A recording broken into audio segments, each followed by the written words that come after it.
सेठ जो कि काफी ज्यादा कंजूस था, सालों से वह एक ही पजामा पहन रहा था और वह नया पजामा नहीं लेता था। उसे लगता था कि इससे पैसा खर्च होगा। घर वालों के बहुत प्रयास करने के बाद कंजूस सेठ ने एक पजामा खरीद लिया।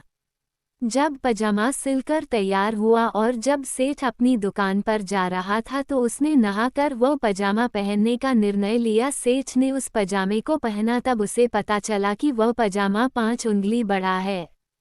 उसने उस पजामे को उतार दिया और सेठानी के पास गया कि इस पजामे को 5 उंगली छोटा कर दो ताकि मैं इसे पहन सकूं, परंतु सेठानी अपने कार्य में बिजी थी। सेठानी ने कहा कि इसे रख दो, मैं बाद में कर दूंगी।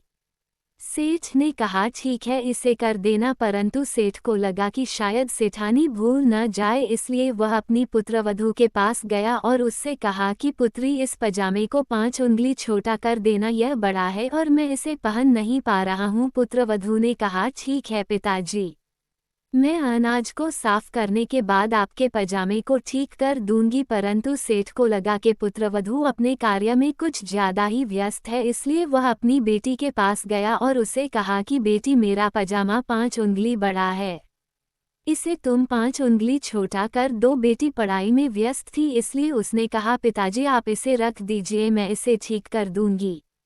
सेठ ने पुराना पजामा पहना और दुकान पर चला गया। कुछ समय बाद सेठानी को याद आया कि सेठ जी ने बोला था पजामे को 5 उंगली छोटा करना है।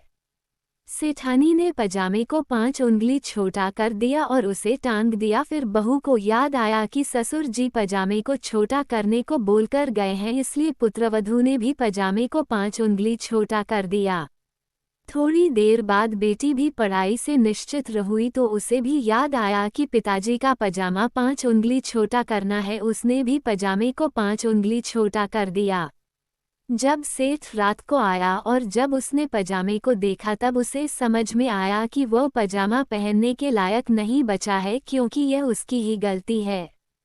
वह सभी को एक ही समय पर पजामा ठीक करने को बोल गया था। वह किसी को भी गलत न ठहरा सका, क्योंकि सेठ समझ गया था यह उसी गलती है। उसने तीनों से एक ही समय पर वह कार्य करने को कह दिया, इसलिए वह कार्य बिगड़ गया। कहानी से हमें ये सीख मिलती है कि हमें अपने कार्य को किसी को देने से पहले सुनिश्चित करना चाहिए कि वह कार्य को कौन करेगा। यदि एक ही समय पर एक कार्य को कई लोग करेंगे तो वह कार्य अत्यधिक बिगड़ सकता है, इसलिए हमें सुनिश्चित करना चाहिए कि वह कार्य करने के लिए कौन पूर्ण रूप से सक्षम है।